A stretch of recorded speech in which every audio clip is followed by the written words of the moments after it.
Welcome back to Just a Cup on the Bleav Network, or where we talk performance mindset and that little voice in your head that either fuels you or maybe holds you back.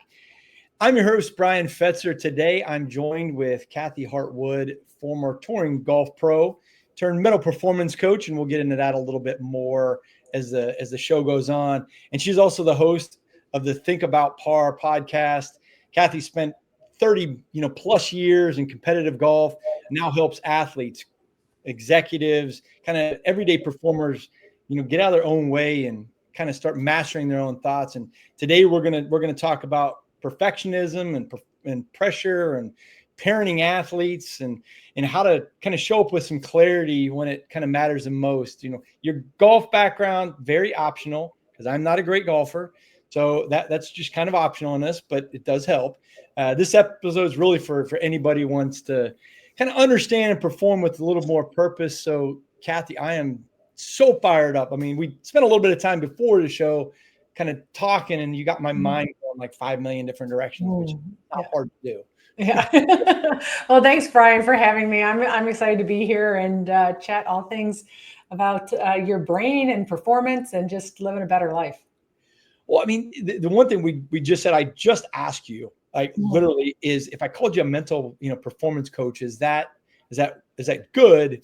And you were like, well, I just earlier today was talking about that. So yeah, that's a great place to start. yeah. So my background is, I played for a living and then I started teaching for a living. I was a top 50 teacher, and I struggled. Part of my struggles with my game, I always searched out. I went to some of the top sports psychologists, really well-known names in the industry, and nobody really seemed to help me figure out how to take my talent out to the golf course. I was super frustrated. I had a brother who's very successful on the tour. I'm like, why is he doing it and I can't do it? And I just really felt kind of broken, but because I'm a little nerdy, if I can say that, I was always searching for what I was missing. Like what was it that was keeping me from taking all my talent or just not enjoying the way that I was feeling on the golf course? And I discovered it through just doing some personal work on myself.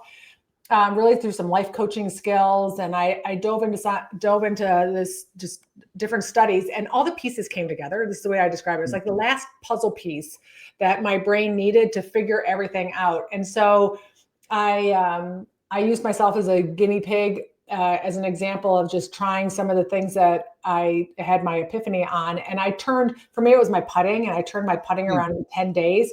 And it was a part that plagued my golf career, my whole life, even from junior golf. And in 10 days, like I said, I did a 180 on that. And I got basically awarded top 50 teacher in the country for women. And I quit teaching that day. And I decided that I'm going to start helping people with this part of the game, because it's so much more, I'm so much more impactful than changing someone's grip than helping them manage their thoughts on and off the golf course. And one of the things, it's not my epiphany was, and that's why I said a mental performance coach.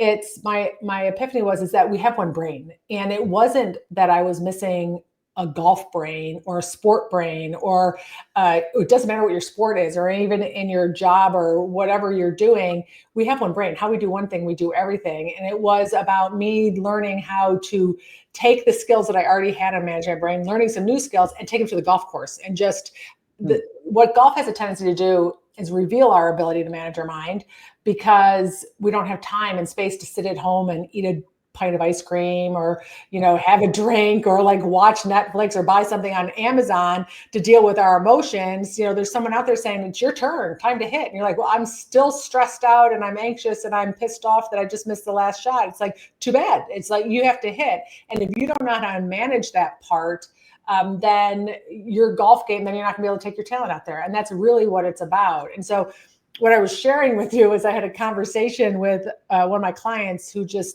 he just kept saying, thank you for all the things that you shared with me. He goes, this has nothing to do with golf. It was a little bit about a conversation he had with his daughter, who he's like, instead of losing his mind, he had a really calm conversation. His relationships changed, and the way that he showed up at work changed. And he's just, he said, it's about the stuff that I do off the course. He goes, golf is on the side. And he said, you're not what did he call me? He said, you're not a golf coach is what he said. Meanwhile, I mean, I've been a golf coach a long time and I'm like, but he's like, it's not about golf. It's just bigger than that. So when you said, am I a mental performance coach? You know, I called myself lots of different things right now, like relative to my business. I'm like your mental caddy. Like I help people with their mind on the golf course. And so that's kind of my little name that I call myself. But and it's my membership too. So I have a lot of branding around it, but you know, I help people manage their minds, their thoughts. I give them like basically just a formula to do it, to just really, this is just coming to me as I'm talking to you. It's about self-awareness. It's just really teaching people self-awareness on and off the golf course and knowing that you're in the driver's seat. You're not at the effect of things. And it's just super empowering. When you think about, out of all the sports that, you know, people are always trying to be perfect, right? Mm-hmm. I mean, everybody strives for perfection. Golf is one of those sports that it's almost impossible. Yeah. It's impossible. And so many people come in that mindset. You mentioned, you know, you come into golf and you can have one bad shot and it can throw off your whole day because mentally you start thinking about that. Mm-hmm. How do you talk somebody through kind of pushing that perfectionism out the door or dealing with it? Okay, so when I have someone who's a perfectionist, and perfectionism is, well, okay, first, golf can breed perfectionists because of just, we have TrackMan and analytics, and next thing you know, we're like trying to get those numbers like better and better and better. And next thing you know, we have a whole like group of perfectionists. Or we can just be perfectionistic by nature and play the game of golf. And a lot of that has to just do with, we're perfectionists off the course too. And it's a thing that doesn't suit us, or doesn't serve us rather. Golf is not perfect. It's a game of misses. It's not about whether you're going to hit it perfect. It's about how good is your miss. And the better your miss is, the better of a golfer you're going to be. And so when I get clients who say, you know, like, I just want to play perfect. And I ask them to define perfect. And I've done this dozens of times. No one's described it the same way. So how could that possibly be, right? Because it's subjective. It's in your mind what you think is perfect. So I had this one college girl, I said, define perfect. She goes, well, I just want to go out and, you know, I want to hit a lot of greens and I want to chip it close. I'm like, wait, you're chipping? She goes, yeah, I'm going to miss a couple greens. And so when I chip, you know, I want it to be close. You know, I want to chip pretty well. And then I want to putt and, you know, I want a 2-putt. I don't want a 3-putt. And I'm like, wait, you're not 1-putting? And she's like, well, I mean, I will. I was right. So she's not getting where I'm going yet. Right. And I said, and she's like, keeps defining this round, like in her it's so subjective, right? It's in her parameter. I said, well, perfect is holding every approach shot. That would be perfect. And then we could debate whether it rolls in or flies in. And we could debate the drive. If your drive is on a certain side of the fairway, I mean, does that need to be right down the middle? I'm like, so perfect would be holding every approach shot. Unless you, of course, could reach a par 5 and 2, then it'd be holding out that shot. I'm like, perfect is right, holding the shot. Perfect isn't I hit it 10 feet and I made the putt. Right? And so I have people who have handicaps of all levels, from scratch and professional golfers to 20 to 30 handicaps, who say, I want to play perfect. It's like so funny to me because it's just the way that our brain perceives it. But really what it is, it's a fear of making a mistake. They don't want to beat themselves up for making a mistake. It's how they treat themselves is why they want to be perfect more in those situations, because there's a fear of failure basically. But the interesting thing is that it's all your definition of failure.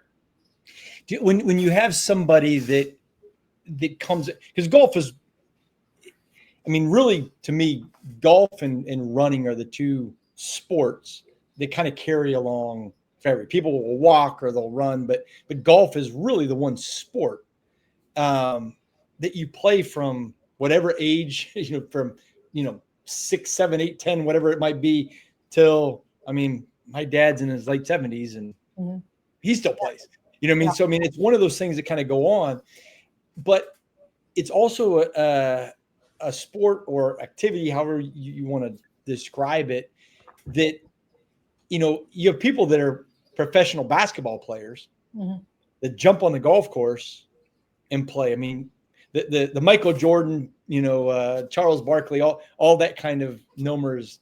I mean, people talk about that all the time. Do you find that when somebody is a pro, or have you worked with anybody that's a pro or a high level executive, that they're used to incredible success? They go to the golf course and it's not success. Yes. How do you work with somebody's mind on that? Yeah. Yes, a lot. I coach doctors and lawyers and people who work on Wall Street, very successful people, former athletes in other sports, right? So there's so many people, or just let's just say a high achiever. They don't even have to have those Right. roles. Somebody who's a high achiever. And really what it is that your expectation is, as a high achiever, is that there's a direct correlation between the amount of effort that you put in and the results that you get out. It's a direct correlation. So the more effort I put in, the more my results get out. I get better results. So I'll work harder, I'll try more, I want it more, and my score should be going lower, right? I should be playing better. I should be winning more. It doesn't happen in golf. And so that creates a disconnect with our expectations. Really, frustration happens because we have unmet expectations. And so they get very frustrated. That's one part. The other part is identity, right? And so a lot of them identify as someone who's very successful. They have an image. I had a trial lawyer that I was coaching, and he said, I can stand in a courtroom in front of the jury and give my speech, and someone's life's on the line. Cool as a cucumber, not a problem, totally confident. I stand on the first tee with some people who know me from work or whatever. He goes, I can't get it over the junk. He said, it's embarrassing. I hit it 70 yards off the tee. I'm humiliated, right? Because his image is affected, like how he identifies himself relative to other people and other people's eyes is affected. So he becomes paralyzed over the golf ball. He can't function or perform. And so that gets in the way a lot of times. And then that goes in line with other athletes. I have people who are really good college athletes, people who played golf in college, and then now they work. And so now they're not playing at the same level. And that, again, is their identity about themselves, like that image that I'm going to say a lot of other athletes think that golf should be easy. It's like, it shouldn't be this hard. I'm a good athlete. I can do this. Why can't I do it? Like, what's wrong? We had a learning academy down in Fort Lauderdale. So it was used a lot by the Miami Dolphins. So it was owned by Wayne Huizenga, who owned the Miami Dolphins. And so they're out at the golf course all the time. Hysterical watching these football players come out and try and play golf. There would be more clubs down the fairway because they were throwing them. They were so ticked off. So these big guys, just taking a swing, big hard swing, and just the ball goes 4 feet, right? And they get so frustrated because internally they're like, I'm a really good athlete. I should be able to do this. The ball's sitting still. Why is this so hard? And then that, again, is just expectations. You're listening to Just a Cup on Bleav. I am your host, Bryan Fetzer. And today I have with me Kathy Hart Wood, who is, which I love the term, a mental caddy. Awesome. Former touring pro and been around the sport of golf for a long time, and really taking what she's learned in golf and kind of applying it to everyday life with a lot of different people. And we're talking about the mental side of sports and life, really kind of all together. And what you just mentioned just a second ago, thinking, I get a shot in my head with, I'm not a regular golfer. I played in a bunch of, the celebrity, fundraising tournaments and stuff like that, because I know how I am as a perfectionist, and knowing that I would have to play constantly and I'm still never going to achieve it. But when you said, I can think of because I don't play a lot, because I was, the decent college athlete, I take a swing and I hit it and it goes a mile. It goes. And then the next time I swing and hit it, it dribbles off to the right or dribbles off to the left because I'm not paying attention. I really know what I'm doing. But you get those glimpses every once in a while of, hey, I could probably do this if I, put my mind to it. Do you find that you experience the professional, business people that do that kind of have that same kind of mindset where they get excited about one big shot and all of a sudden. Yeah. You mean they have a dramatic miss? Is that what you're saying? Yeah. Yeah. And, Yeah. and are you saying that they think they shouldn't have the dramatic miss? Yeah. Okay. Yeah. I call that golf entitled, right? Okay. So you feel entitled to be able to hit every shot, well. Yeah. And that's where people underestimate how challenging and hard golf really is to be consistent at it. And the people who really understand it appreciate how much work it takes to go in to be consistent at the game of golf, right? And the people who come in, like the athletes or people who are really successful and saying, like, why shouldn't I hit that every single time? Of course, you're going to be frustrated because you don't realize if you watch golf on TV, they miss shots, they shank shots, they roll shots, the tour players, right? Golf is hard to be consistent all the time. So you have to surrender to that.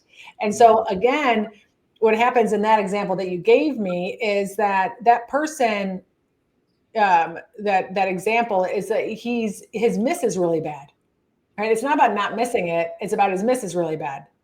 And so I tell people, there's this woman who came into the academy at the club the other day, and she said, I just want to hit it. She's a relatively new golfer-ish, very athletic. I played soccer in college. Now she's, works in banking here in Charlotte. And so she works a lot. And she said, I just want to hit it 200 yards off the tee. And I'm hitting on the other side on the bay. And of course I stuck my nose over there. And I said, no, you don't. And she said, what do you mean? I said, you don't want to hit it 200 yards. She goes, yes, I do. I can do it. And I said, what do you do on the other one? She goes, I top it and I pop it up. I'm like, right. You want to be a person. You want to be a player who can hit it 200 yards consistently. That's a different sentence. Right. And so, I want to be that person that can do that, because you're going to hit it 200 yards and the next day you're going to go, how the heck did I do that? Or I can't believe that I can repeat it again. I say that with people who say, I just want to break 80. I'm like, no, you don't. I'm like, you don't want to just break 80. You want to be a player who can break 80. That's different. What is that player doing that you're not doing? What are they thinking that you're not thinking? What do you need to stop believing that you're currently believing to become a player that can shoot 80 consistently? Because you want to stand on the tee the next day and go, that's who I am. That's my identity. Going back to that, I'm a person who can break 80. Not like I did it one time. I really believe that I'm a person who's going to shoot 90 again. Like that's what you're going to show up as. So what is the most difficult type of person that you deal with from a coaching standpoint? A non-coachable person. That's pretty valid. Like, and not to sound like I'm giving you the obvious answer. No. But people will come in and they have, even when I was teaching golf, it's the person who wants a lesson, but they're not coachable and they don't have enough self-awareness, going back to what I was talking about, to know that they're not coachable. They want either their way is the right way. They want a quick answer. They want a quick fix. They don't think they're doing anything wrong. When someone's coachable and they're willing to be self-aware and they're willing to be a little introspective, that they get the most traction, right? And have the biggest gains. I also think that the greatest life skill that someone can have is self-awareness. That's like a skill that everybody should build. I think if you have self-awareness, then the possibilities for growth and change are limitless. But if you do not have self-awareness, then think about it. If you don't have self-awareness, you're not going to change anything. You don't know what you don't know, right? That's really true. I like how you being non-coachable is not obvious to a lot of people. No, it's amazing how many people do not think they're coachable. I had one college girl from Buffalo, actually, that I was having a conversation with her. We went through probably 4 or 5 calls, and she said, you know what? She said, I don't want to think about what I'm thinking. I said, excuse me? She goes, I don't want to think about it. I don't want to think about it. Tell me something else to do, but I don't want to think about what I'm thinking. And I couldn't get my head around that, because I'm like, you don't want to. She goes, I don't want to know what's in my head. Okay, now think about that. Like I felt kind of bad for her at that moment, but she was adamant. She did not like looking at the thoughts that were in her head, but she's at the effect of the thoughts in her head, right? And so that's a person who just does not want to look and be self-aware about what's going on. Another guy coached a doctor, and this was more life. I mean, he was a golfer, but we more talked about life stuff. And his wife really wanted him to go because I think he was having some relationship conflicts, and he was just adamant he's not wrong, like about anything. Like, I can't be wrong. He's a doctor. I can't be wrong. I'm like, but might you be wrong about this thing? No, I'm not wrong. He's not coachable. Like the conversation just gets shut down right away, but he doesn't realize that he's not coachable. He goes, well, I'm here. I'm open to hearing it, but I'm not wrong. I'm like, okay, I'm not and I'm not trying to call someone wrong. I'm just like, that's what he hears in his head, that I am saying that he's wrong. I'm just saying, is there another way to look at it? Well, if I had to look at it another way, then I'd be admitting that I might be wrong, and I'm not wrong, right? He's just like totally not self-aware that, what he's thinking is limiting him in that area. Do you think, is that necessarily about profession, or do you think that's just... I don't know. I don't know, because I have also, one of my clients is an oncologist, and he's the most amazing self-aware guy. And he's also, I know he's a great doctor because he's super popular, and he goes in with, I think both of them might have different bedside manners, and as doctors, those two side by side, even though they're in different fields. But yeah, so, I don't know if it's by profession. I'm sure professions, people's personalities, get lean towards different professions, but yeah, I don't know that I could make that general.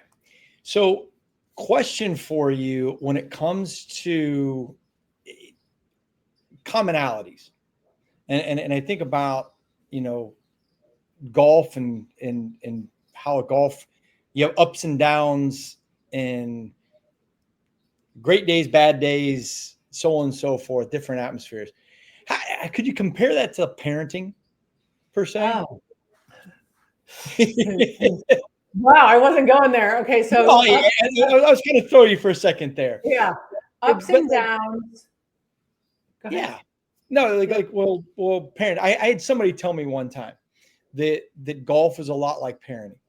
That you don't really know what's around the bend, and you got to kind of go for it. And advice sometimes works, and sometimes it doesn't. So that's what I was trying to think from your perspective, because I'd never heard that before. There's a friend of mine that plays golf, and he was kind of talking about parenting, and I was like, well, I need to ask somebody that actually understands golf about this. Yeah, I think in that situation, my brain goes to, it's like that person can relate to parenting because it's relevant in their life at that moment. And so they're able to make an analogy. And I think a lot of people can make an analogy with whatever's going on in their life. The bottom line is it's like the concept that life is 50-50.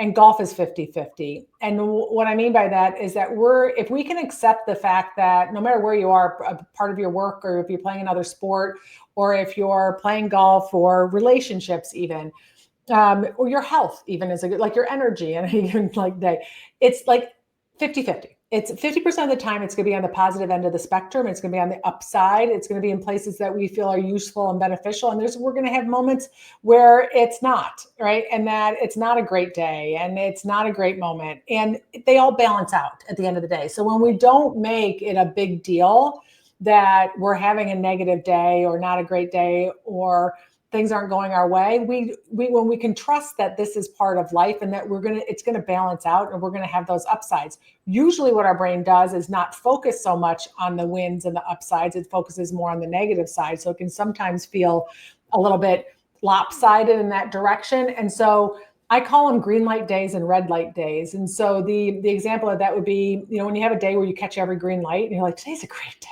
I'm catching every green light. It's like things are just going my way and you're whistling in the car and it's like you're in such a great place. Like we can go in through the rest of our day and just like, oh, look at that. I got the best parking spot. I got people said hi. Oh, someone bought my coffee at Starbucks in line. Like it's just like today's just a beautiful day. Things are going my way. We wake up the next day and we catch every dang red light. And we're like, you're kidding me. I'm going to be late. I have a meeting. And then you don't get the best parking spot. You get the spot that's in the back. I mean, that's a random example, but they all balance out. It's not whether they're going to happen or not. It's how long we stay in a negative place because the 50% that's not so great is happening. That's in our control, right? So I'm not saying we're spending 50% of our time in a place that we don't feel very good. I'm saying life and golf come at us and we get to pivot and it's what we make it mean. I was sending this text the other day to somebody who I hadn't heard from in a while. And I said, I started it this way. And this was like a little epiphany for my brain. I said, how is life? And I said, and golf treating you? And, are you there? Yeah.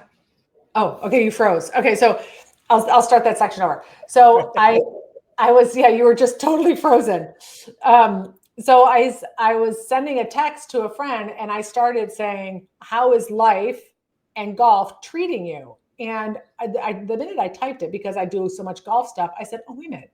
It's not how life is treating us. It's not how golf is treating us. It's like, how are we treating life and golf?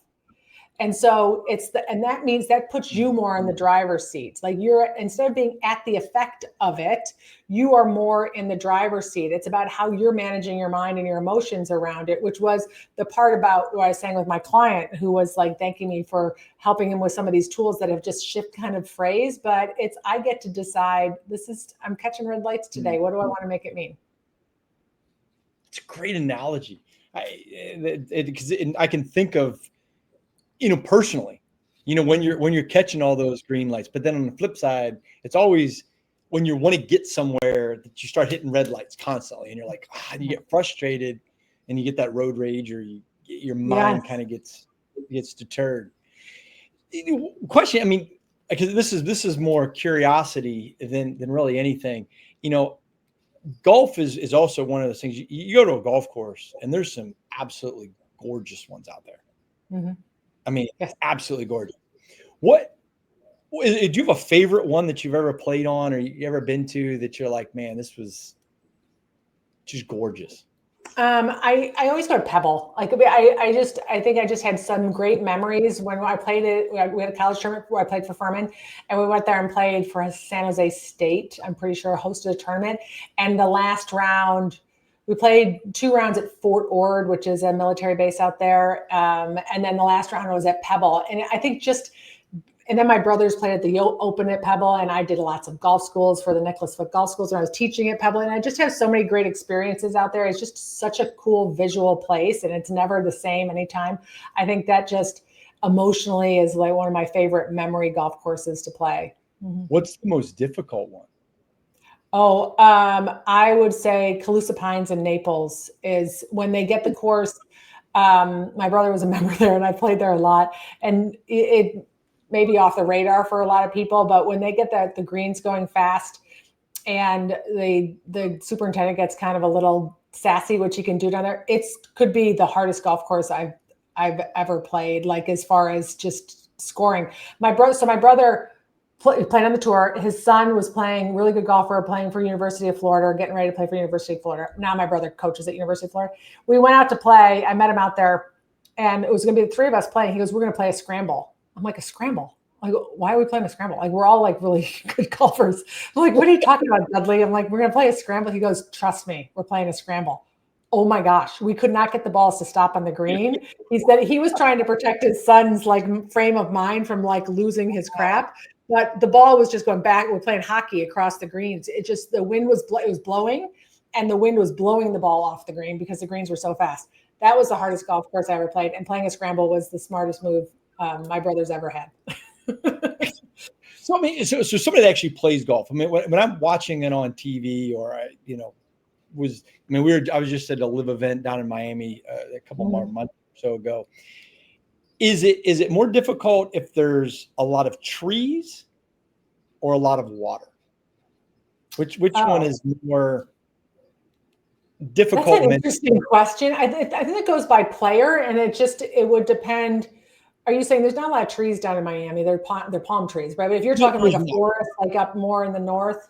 Yeah, because I was just at I was in Philadelphia, and was it the course that they're going to have the Open at next year? Okay. And it was just wide open.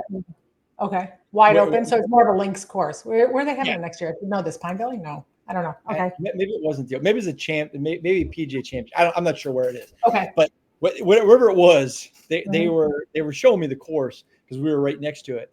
And I sit there and look at it, and it was wide open.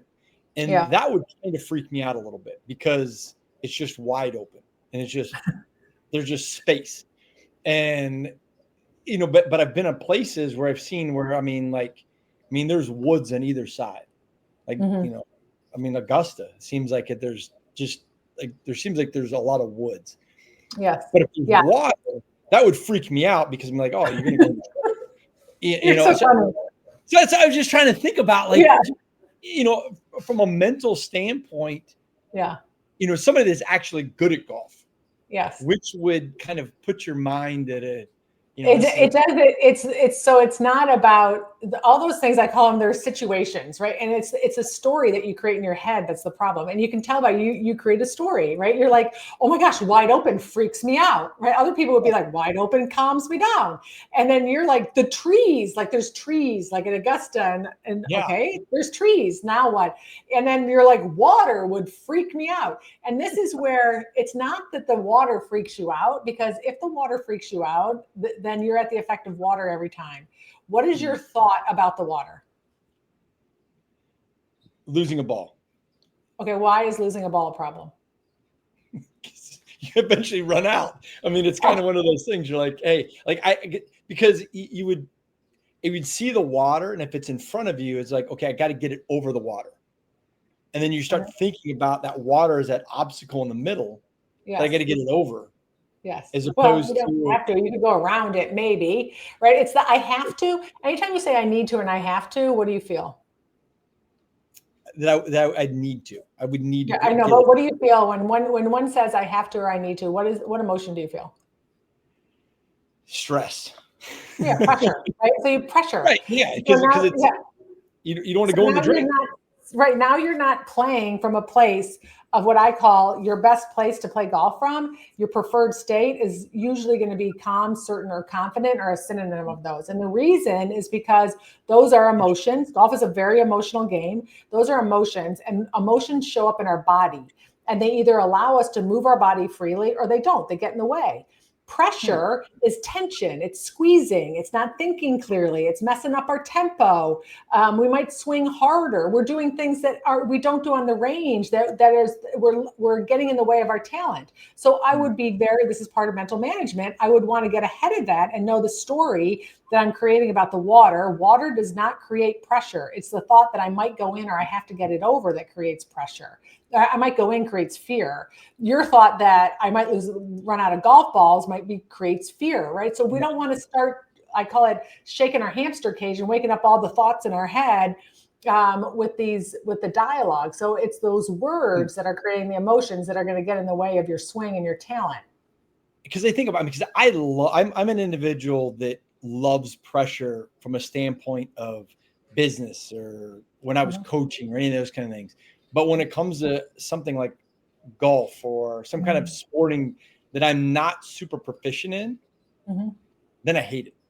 I mean, I hate it. Okay, so this is the part where it hurts people's brains what I have to say about pressure.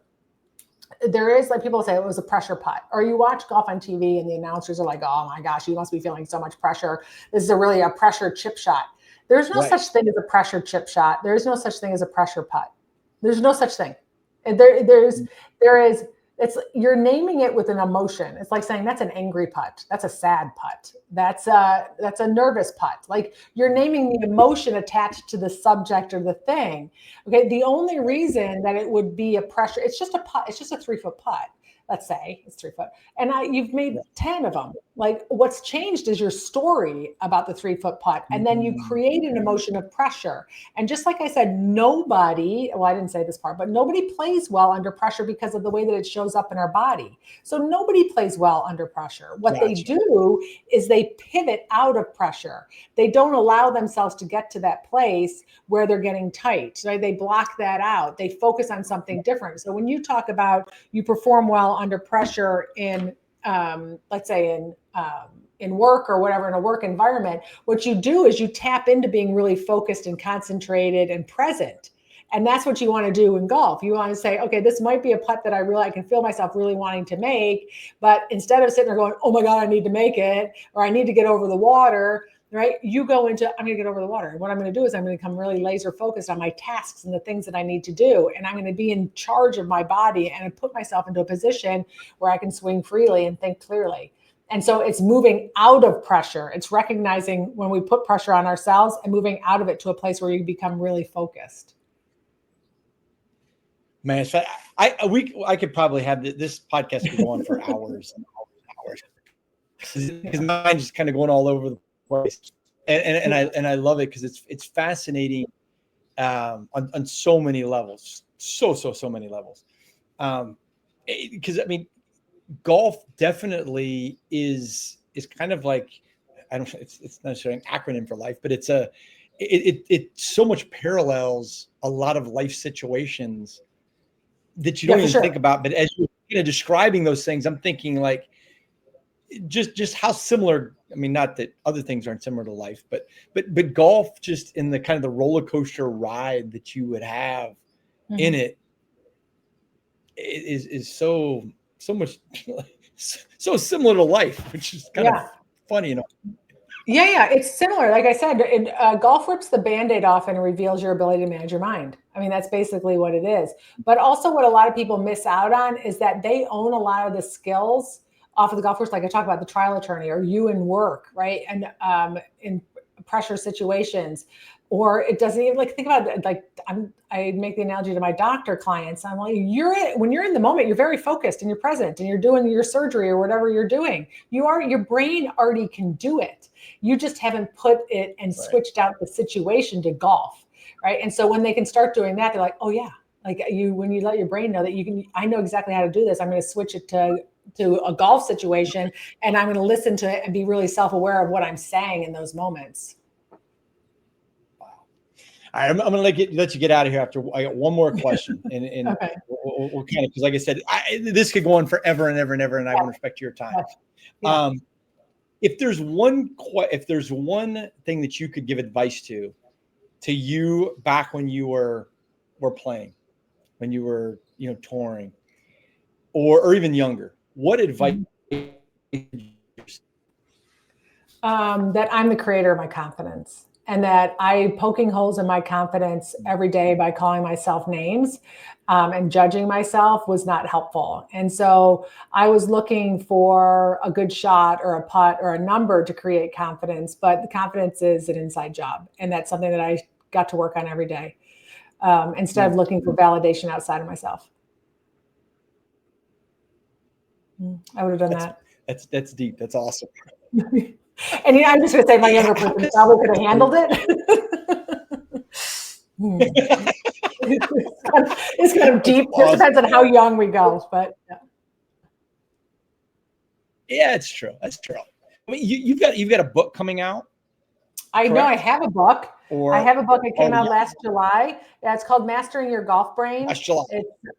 It's on Amazon. I also have an accompanying workbook with that, and then I have a mental golf journal as well. That's also on Amazon. If you just Google either my name or you Google those titles, you'll be able to find them. And they're just really an introductory to just how to master your golf brain and go through some exploratory stuff. And I'm a real big fan of the journal that I put together to help people become more self-aware, basically, is what it is. Yeah. And how can somebody get a hold of you? I know we put on there Kathy Hart Wood .com is one. Yeah. Is that the best way somebody wants to reach out? Yeah, probably they can connect with me through, or connect with me through Instagram. Is the same Kathy Hart Wood right now. It is. And then, or Kathy at Kathy Hart Wood, but there's links on there to connect with me or listen to me on my podcast, which is Think Above Par, to Play Below Par. And so you can find that on any of the podcasts that you like to listen on. Yeah. We will definitely make sure we put all that kind of information in the stuff. Kathy, thank you so much. This was awesome. And my mind's going to be like going in like 5 million different directions. Yeah. Ask away anytime. Yeah. Thank you so much for having me. This has been a lot of fun. I love talking with you. No, I appreciate it a ton. Hey, Bryan Fetzer here for Just a Cup on Bleav. Make sure you like, subscribe, Apple, Spotify. We're on YouTube now, and you can always get us on Bleav.com. Hope you have a great day, everyone. Thanks, and continue to be blessed.